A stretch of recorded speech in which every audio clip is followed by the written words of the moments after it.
The Square Ball Podcast. Welcome to the show. It's brought to you with Levi Solicitors, who will give you a 10% discount on your legal fees at levisolicitors.co.uk/the Square Ball. Dan Moylan here, hello, with Michael Normanson and Moscow White, Daniel Chapman as well. What's that you've got in your hand there, Michael? A pen. No, not the pen. No, not a pen. It's a Square Ball shirt. Oh, look at that. It's beautiful. If you can't see that, that's because you're listening to this on the audio version. Check it out on YouTube, available on both. Look at that. It's been made hand-stitched. Well, machine-stitched. By machine, obviously. Machine's hands. The machine was hand-programmed. Yeah, to probably, stitch it. yeah. Yeah, that sounds about It's right. got number 2 on the back. Yep. That's nice. The number that Bielsa wore while playing for Newell's, who this shirt does resemble, but this is a Square Ball shirt, Yes, very much. so. But there you go. It's nice, isn't it? Beautiful. But if I wanted one, what am I going to do about that? It's all fine and well showing me it. It's very easy. You go to thesquareball.net. Is that because the merch store's back up and running and you can find loads of glorious stuff on there? Correct. Excellent. You could even do it the short way and go to thesquareball.net/merch. Yep. MERCH. Wow. But then you'd miss all the fantastic stuff on the blog, Moscow. Yeah, but you go and read that after you've done the shopping. Yeah, fair enough. While you wait for it to arrive. Excellent. Thesquareball.net for all that. The weekly show, then, number 300, I think this might well be. So, happy anniversary. Arbitrary numbers and all that. I mean, we've done about 4,000 podcasts with all the match balls and other stuff, but, you know. That's right. Still. You talk down our achievements, Michael. I'm saying we've done more. Great. Part 1 of the show. This is the news headlines. Right, pick the bones from these then. We owe Leipzig 18 million quid, or nearly do. We're being linked with left-backs and strikers. Some good news. Another Red Bull manager's departed the league at Southampton. Bamford's injured again. Victor's shouting again. Kids won again. The women lost. Charlie Creswell has been brutalised. And we know when next season's Premier League is going to be, which we're definitely going to be in. Do you know the Football League dates yet? I didn't check those. They've not been announced. No. Okay. We don't need to know. I don't have any alerts set up for that. Don't follow the social accounts. None of that. Where do you want to start? I suppose probably the £18 million. That's quite bad, isn't it? Let me guess, you're going to moan at spending money again. Well, I don't. It's not my money, so. Well, I mean, some of it is. Well, a little bit, but, you know, marginal amounts. But yeah, it's probably not that surprising, is it? I think it's felt like this was coming. That Cass were going to make us fork out for that useless lump. Yeah, I mean, Phil Hay did a little breakdown of how we've got to this point over on that show. We're so worth a listen. It's the Court for Arbitration for Sport, ruled in favour of Leipzig, the ultimate arbitration body in sport, although there is one more potential body we can go to in Switzerland. Basically, I think the naughty police in Switzerland, I think they're called, something like that, for when there have been procedural errors. It's expensive doing it. And we don't even get to have him. No. I mean, it reminds me a bit of the Cameron Stewart thing where we basically pulled the plug on it, taking a bit of a chance because we were like, nah, it's just not worth it. It'll be useless one way or another. And it does seem like his career is not. It doesn't seem like we're missing much, does it? I think is the point. I know he scored a couple of goals recently in Switzerland, but it's a long way off the Premier League, isn't it? Yeah, I mean, COVID fucked him, basically, seems to be the message that first of all, I think it made it much more difficult for him to come back from that hamstring injury that he had on arrival because we went into lockdown and I don't think anybody was you weren't really allowed to get effective treatment at that point. Training at home didn't do much for his fitness, and then he actually caught it, and then seems to have taken him 2 years to get over the results of that. So that was unhelpful. And then COVID is obviously the reason why the whole contract situation became a problem that ended up at CAS anyway. So yeah, the CAS panel in charge of the matter has dismissed the appeal filed by Leeds, confirmed the challenge decision in its entirety. Got to pay them the first instalment of the transfer fee, which is €6.7 million. Leeds surprised and disappointed by the decision, which not only contradicts the language and meaning of the contract, but also the practices adopted in European football under FIFA regulations due to the unique impact of the extensions to the season necessitated by COVID postponements. Yeah. I mean, their argument was basically we had to extend like Jackie Harrison's contract, Moscow. I think he's returned to Jack in recent weeks, but Right. No, he's still Jackie. And he's still ours. We had to sign Berardi on a new, anybody who wanted to play had to sign a new deal. So I think that was Leeds United's position. But anyway. Well, Leeds did have they're getting, RB Leipzig's role in this doesn't seem to get mentioned much, but in the FIFA's ruling, it does have the timeline of what went on. And in there is that the 24th of April, 2020, when we're about a month into lockdown at that point, and everything is, we don't know when the football season's coming back, if the football season's coming back.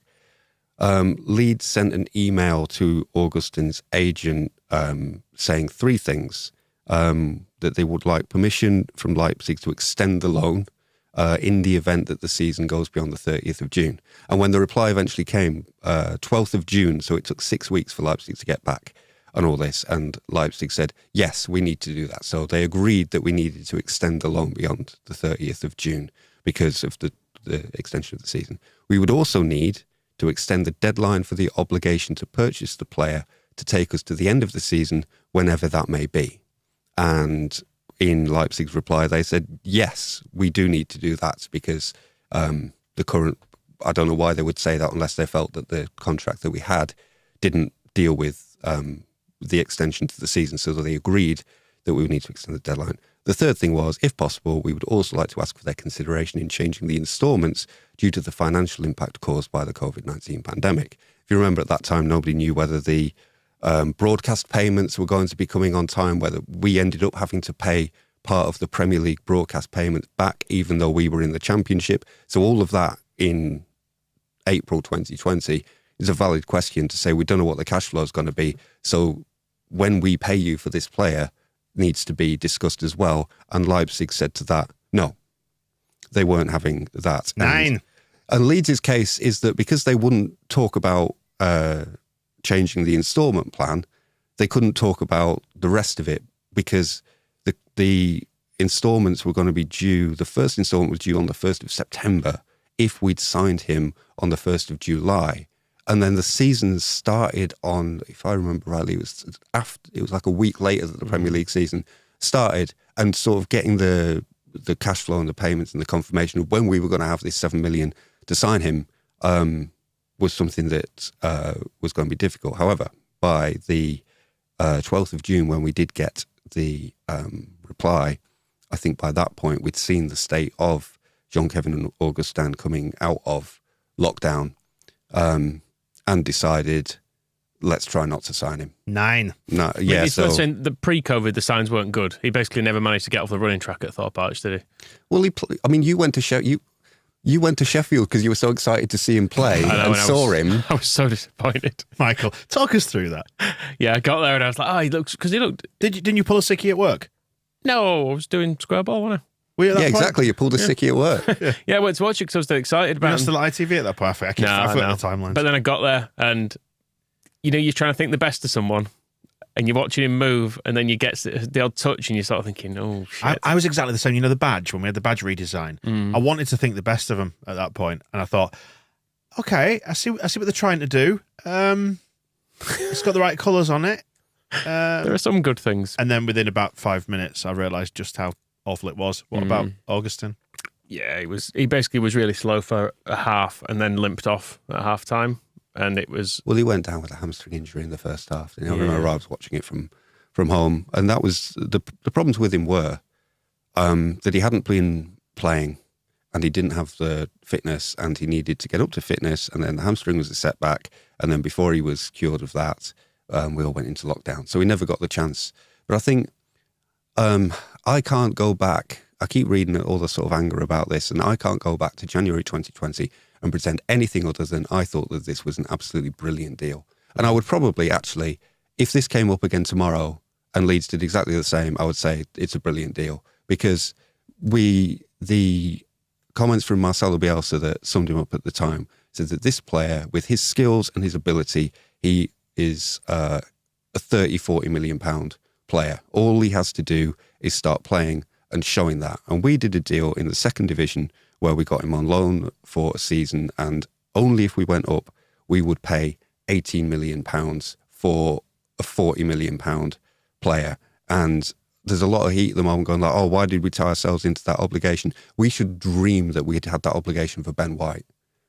It's exactly, we missed out big style because Brighton wouldn't give us that obligation. Here we were with a potential bargain with the risk of his fitness, but that's every transfer is a risk, and probably the payoff of getting a 30-40 million pound player for half price that at the time every scout in Europe said they couldn't believe that Leeds had got him. I've got the Athletic Augustin's 2017-18 numbers put him among the Europe's elite, and there's a big tactical breakdown of everything that's great about him. Augustin can be a hit for Leeds and Bielsa. It's a headline on there, and everybody across Europe thought, yeah, that is definitely worth going for, because the way this could have played out is he could have got fit, scored 12 goals, got us promoted, and then if we didn't have an obligation to sign him, he signs for Arsenal, and everybody wants Victor Orta's head on a stick because we've missed out on our new £50 million value striker. So what you're saying is give Victor Orta a pay rise and have him shouting more into the phones of fans. Yep. No, but Just I think checking. no, but I think going back to January 2020 and being excited about it, it's kind of, I can't then come back and pretend that I knew all along this was a bad idea. I thought it was a great idea, and it is the kind of deal that clubs in our position try to go for and try to make work. If there's a player out there who is £40 million worth of striker, and you can get him for 18 million, and only if we got promoted as well. So we were going to use the promotion cash to pay 18 million, and 18 million is Firpo price, and Firpo's rubbish. So it's the opportunity there to get a really good player for a knockdown price.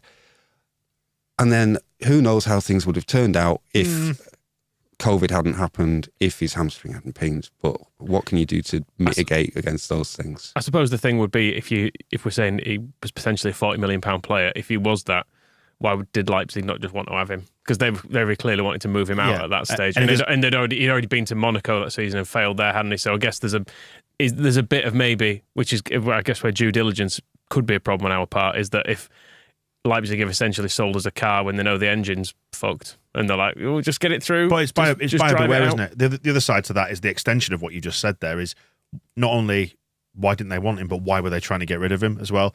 And if he's only costing £18 million or potentially less, which is what he's gone for since, I mean, they were happy just to wash their hands of it, weren't they? Why is this £40 million player being offloaded for 45% of his value? So and I know, look, we've got the privilege of hindsight now. It's the way that this thing works, isn't it? We all have an opinion on X, Y, and Z in football, and then what actually unfolds often proves you wrong, and then we talk about it with the aid of hindsight. It's very hard buying footballers. Yeah. It's worth saying that in defence of Victor Orta, it's one of the most difficult things to try and judge, because how many signings over the years have you looked at on paper and gone, yeah, they look good on paper? Rodrigo on paper seemed great. Spain's number 9, played in La Liga for a decade, one of the best strikers there. Prime of his career, he was 28, 29, wasn't he? 29, yeah. So you think, perfect, he's going to slot straight in, absolutely seamless, not going to be an issue here. And then he turned up and everyone was like, oh. Can't really run much, can he? Hey, listen, the whole Red Bull thing is worth just kind of circling around as well, because they've kind of just been, it feels like they've been in our orbit, we've been in their orbit a wee bit. Obviously, you've got Marsh, Adams, Aronson, and then they were sniffing around, weren't they, when Chelino was in charge? And even David Haig put a can of Red Bull on the table, which, I mean, goodness me, that was very subtle, wasn't it? Very clever. And Ralphie Rabbit Hutch, Hasenhüttl, has been sacked from Southampton. I mean, who's put this on the sheet? Is it you, Michael? Been coming for several years. Is that how you feel about it? Well, it just feels like he's been the favourite to be sacked for ages, and I think he's probably been desperate to be sacked in some ways. Be like, just fucking put an end to this. God. He just always seems to win. He'll be right on the verge of being sacked, then they'll win 2 games in a row, and he'll be like, oh, for fuck's sake.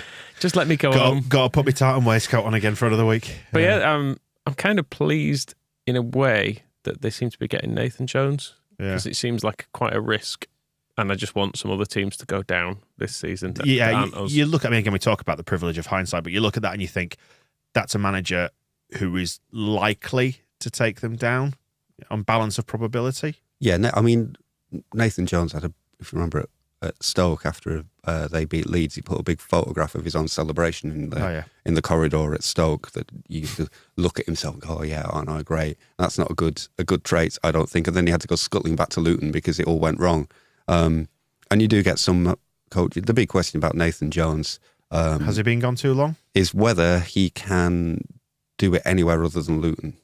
The Kevin Nichols Yeah, you do get some situation. Like that. I think the thing with Southampton as well is kind of what a weird version of us they kind of represent, because obviously Hassan Hurtle, as you're saying, came out of the Red Bull world, and when you describe sort of our state of play, it also, well, style of play, it describes Southampton's to quite an extent. And if you look at their results this season, they beat Chelsea and then lost to Villa, Everton, Man City quite badly, drew 1-1 with Arsenal, beat Leicester. So they've got that thing of where they play quite well against the strongest teams in the division, but then their peers, so in a row, Wolves, Villa, Everton, and then Palace beat them as well. They all just beat them out of hand. And that's kind of been their theme for a while, where they're very good against when they're not losing 9-0, they're good against the top teams, but then bad against the ones that they end up around in the division. The other thing is they have pretty much the lowest, after Arsenal, the lowest average age as a matter of policy, where they've spent on all these young players that they want to bring through, and they believe that they'll grow with them. I think one of either the next lowest average age or very close to theirs is Leeds United, because I think we are also, as policy, having as young a squad as we can possibly manage. And the thing with Nathan Jones that I don't really understand as a follow-on to Hassan Hurtle in this is, and I don't really understand with Marsh being with us to an extent, is the thing that we learned with Marcelo Bielsa was the power of an exceptional coach with less than exceptional players. And when your aim is to kind of bring through a crop of youngsters, educate them, get them up to high Premier League standards and either succeed or sell, I don't know why you would bring in Nathan Jones, who his experience of the world is Luton. You know, you want to, I always remember Ilya Capril, our third choice goalkeeper, is now tearing it up in Serie B. We're still talking about, he said, stories that Marcelo Bielsa told them. He said he had a story about a Chilean miner who he'd met to. He said, what struck you about is you knew Bielsa was talking from experience. He's been there. He knew the person he was talking about and sort of somewhere else. And so part of the power of a coach like that, or when Ancelotti was at Everton, or somebody who's... Gravitas. Yes. Frank Lampard. Well, again, it's gravitas and experience and knowledge and things that you can, so that when you are talking to a 21-year-old player, you can be like, look, when I was at the World Cup with Batistuta, I told him this, so you need to do that. And you'll go, yeah. Whereas if it's going, look, when I was at Luton with James Bree, I told him this. You're like, who the fuck's James Bree? So I think immediately maybe start thinking of cheese puns. Bringing it all together as like young players with young coach, and they'll all learn together. I think at some point the light bulb may go on with all these teams, ours perhaps included, because I think Marsh maybe suffers from that a little bit, as did Thomas Christiansen, as did Paul Heckingbottom. We think they'll all learn together and it'll be very, very, very collegiate. But also you would like... it's an unforgiving league, isn't it? Players would benefit from having coaches who know everything that they're talking about. And the other like thing Frank as well, Lampard. The other thing as well is the coach is probably one of the cheapest items on your wage bill. Yeah. And when you talk about, 18 million on Jean-Kevin Augustin, that's more. I mean, we paid a lot of money to Bielsa and his team, but I think they would pay for 2 years of that. He was on about 8 million a year at one point. That did cover all of his staff as well, to be clear. Exactly. That was not just for one man. Exactly, and that's a big wedge for a coach, but a relatively small wedge out of your overall wage bill. It's like, why don't just invest in the coach, and then they'll make all your young players better, and then they'll become a lot better. Instead, you get some fucking loser from Luton who's just he's gonna be just putting pictures of himself up everywhere. Just remembered, long-term listeners, Nathan Jones was the origin of the God Rod. Yeah. Wasn't he? Of course he was. I'd forgotten about that. The blasphemy baton. Which then became the blasphemy baton, which then became the booze baton, which was then... I think it was the blasphemy baton originally, and then it became... Oh, was it God Rod? Yeah. I can't remember how it started. One came forth from the other. Yeah, that was Stoke beating us, wasn't it? So. Yeah. Yeah, maybe we have to resurrect that. Possibly, yeah. I mean, we We had never plans, actually went didn't and well, COVID on it. it's too complex to explain, isn't it? What I was just going to say is Go back and listen to about 40 hours of podcast, and it might make sense. it was just a means of going on a piss up somewhere, wasn't it? Basically, And he tried to insult Pablo Hernandez in Spanish, didn't he? They got into an argument after a game when he was back at Luton, or before he went to Stoke. I think it was after he'd gone. He said, "It's my fault," said Jones. "We had a little bit of an argument in his native tongue, and I just wanted to show him I could speak Spanish. I probably said something I shouldn't have in Spanish, but I apologise. Nothing malicious or anything, but I wanted to make sure that I spoke to him because it was my fault." You almost went into Warnock, and there were touches of Warnock in your voice. That reminds me, I'm trying to find the tweet from Sid Lowe, who tweeted to say that, I found it. So, Gerard Piqué retired from Barcelona, owed quite a lot of money, and he got sent off, I think from the bench, didn't he, actually? Yeah. He was red-carded from the bench because Rafinha scored that header to win the game against Osasuna. But Sid Lowe says, Gerard Piqué's last words as a footballer, "I shit on your prostitute mother." Talking of insulting people in Spanish. Finally, then in this section, next season's dates, we know them. Starts on the 12th of August, finishes on the 18th of May. No World Cup in the middle, as far as I'm aware. This time, it's really confusing. I've completely lost as to where the Euros are in the wrong year, then the World Cup's in the right year, but the wrong end of it. And Can't you feel the fever? Aren't you excited about the World Cup? It's all so strange. It's only next week. I know. I think it was somebody on Wacko posted to say that normally in the run up to a World Cup, you get like World Cup sponsorships all over stuff, like even if it's like tubes of Pringles or whatever, and then the telly's covered with adverts for people who are sponsoring the tournament, and then everyone makes like tangents. And the people who are not the actual rights holders and sponsors always have football related promotions and stuff on them. Brewdog have done a thing that seems to have gone down well. But there's none of that. I've just seen none of it because we're into that kind of long road into Saturday night entertainment telly, aren't we now, towards Christmas? The kind of I'm a Celebrity, Strictly Come Dancing stuff here in the UK, all that kind of proper big autumn TV has kind of taken over everything, and the World Cup's a summer tournament. It's strange, very strange. But yeah, 12th of August we're returning, 18th of May it'll all pack up, which is actually only a little different to this time. They've squeezed a lot in, including our Carabao Cup tie. So this will come out on Thursday after the Carabao tie against Wolves, which is slightly confusing. We're marching on to Europe. So well done. Here we go, Wembley. Europe. Wembley. Or Wembley. Out again. March out. Bloody Junior Firpo. He can't even play in the cup. There you go. That's part one done. We will preview the next game, Spurs, the last game before the World Cup, in just a second or two as well. So look out for that in your feed. The Square Ball Podcast.